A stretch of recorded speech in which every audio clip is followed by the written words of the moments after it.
नमस्कार, मैं विनोद कुमार शुक्ला। आई अफ्रीका पर आपका स्वागत है।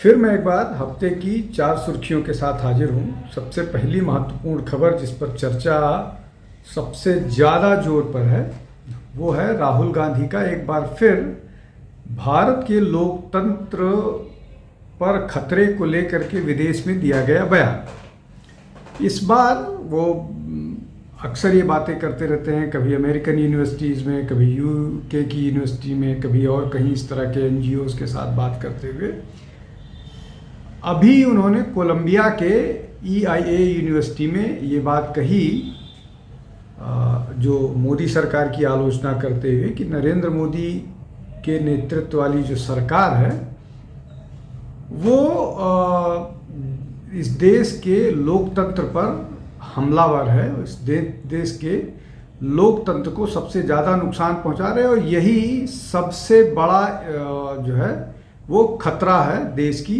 डेमोक्रेसी को। इसके पहले भी उन्होंने अमेरिका और यूरोप को या अमेरिका और इंग्लैंड को बोला था कि भारत में डेमोक्रेसी बचाने के लिए इन देशों को इंटरवीन करना चाहिए।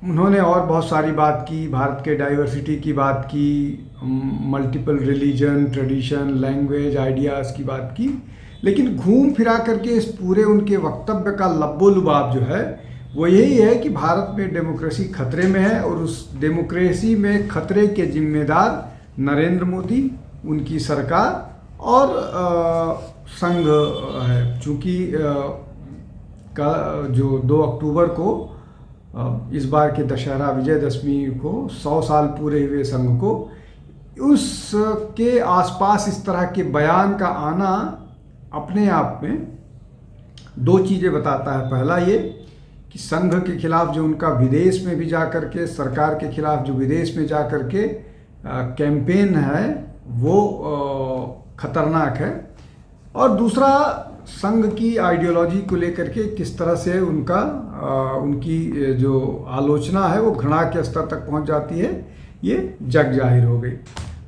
अब इसी से जुड़े दूसरे मसले पर आ जाते हैं कि संघ के 100 साल पूरे हो गए। विजयदशमी के दिन जो है 1925 में राष्ट्रीय स्वयंसेवक संघ की स्थापना हुई थी और इसके पहले सरसंघ चालक केशवराव बलिराम हेडगेवार जी थे, और वहाँ से जो यात्रा शुरू हुई वो 100 साल उसने पूरी की, और विस्तार जो है संघ का वो ऐसे स्तर पर पहुँच गया है जो बहुत सारे लोगों के लिए अकल्पनीय है। इतने सारे संघ से जुड़े हुए संगठन हो गए हैं और कोई ऐसा क्षेत्र नहीं है जो बचा। राजनीतिक संगठन जो उनका है भारतीय जनता पार्टी, वो सबको मालूम है, लेकिन वो शिक्षा के क्षेत्र में, विज्ञान के क्षेत्र में, ट्राइबल्स के लिए, वो इतिहास के लिए, उसके अलावा वो दलितों के लिए, इस तरह से अनगिनत कल्चर के लिए, इन सब चीज़ों को लेकर के महिलाओं के लिए राष्ट्रीय सेविका समिति जो है, लगभग 54 से 55 ऐसे विषय या क्षेत्र कह लीजिए आप, जिन लोगों के बीच में या जिन चीज़ों के लिए राष्ट्रीय स्वयंसेवक संघ और उसके स्वयंसेवक कार्यरत हैं, बिना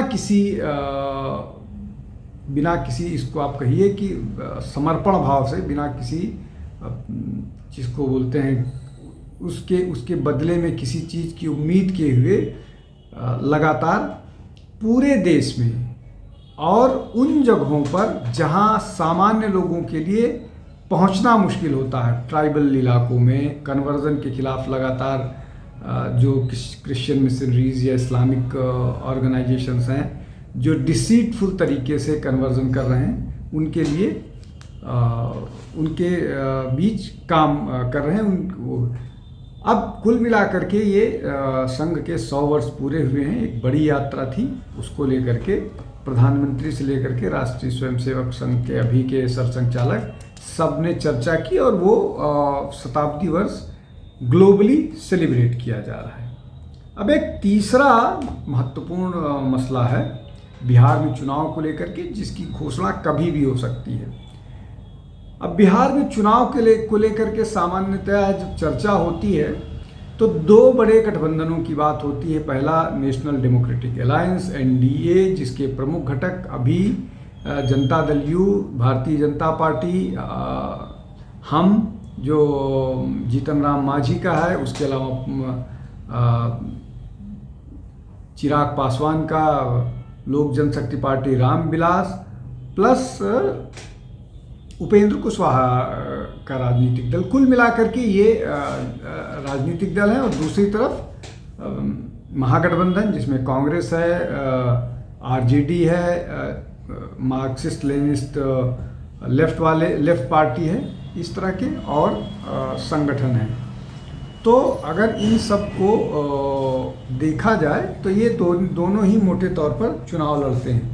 लेकिन एक और बात जो निकल करके सामने आ रही है वो ये है कि आरजेडी के एक्सपेल्ड लीडर तेज प्रताप यादव भी इस बार अपने गठबंधन के साथ चुनाव में लड़ने जा रहे हैं। और उनके गठबंधन में 6 राजनीतिक दल शामिल हुए हैं। एक तो उनकी जनशक्ति जनता दल है, जिसका नेतृत्व वो खुद कर रहे हैं। प्रगतिशील जनता पार्टी, मनोरंजन श्रीवास्तव इसका नेतृत्व कर रहे हैं। संयुक्त किसान विकास पार्टी, सूरज प्रकाश इसका नेतृत्व कर रहे हैं। विकास वंचित इंसान पार्टी, प्रदीप निषाद इसके नेता हैं।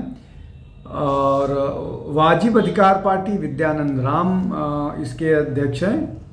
और भोजपुरिया जन मोर्चा, भरत सिंह इसके नेता हैं। अब ये कुल मिलाकर के ये 6 राजनीतिक दल 243 सीटों पर चुनाव लड़ने वाले हैं। बड़ा शेयर जो है वो जनशक्ति जनता दल होगा, जिसके नेता तेज प्रताप हैं। वो खुद अपनी सीट पर चुनाव लड़ेंगे। लेकिन अगर मोटे तौर पर देखा जाए तो ये जितने भी राजनीतिक दल हैं, इनका कोई बहुत मजबूत बेस नहीं है। लेकिन ये बहुत सारी सीटों पर आरजेडी और जो महागठबंधन है उनको नुकसान पहुंचा सकते हैं।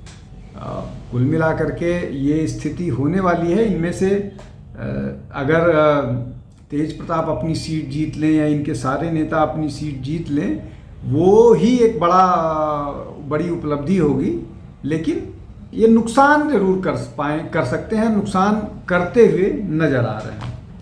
एक और महत्वपूर्ण मसला जो बहुत बार चर्चा हो चुका है कि भारतीय जनता पार्टी का अगला अध्यक्ष कौन होगा, इस पर भी लगातार चर्चा हो चुकी है कि अभी सहमति नहीं बन पाई है। संघ और बीजेपी के नेता के नाम पर सहमति नहीं बन पाई है। लेकिन एक चीज़ बहुत साफ हो गई है, वो ये कि 2 बड़े नेता जो अभी केंद्रीय मंत्री हैं, उनको वो अब इस दौड़ से बाहर हो गए हैं।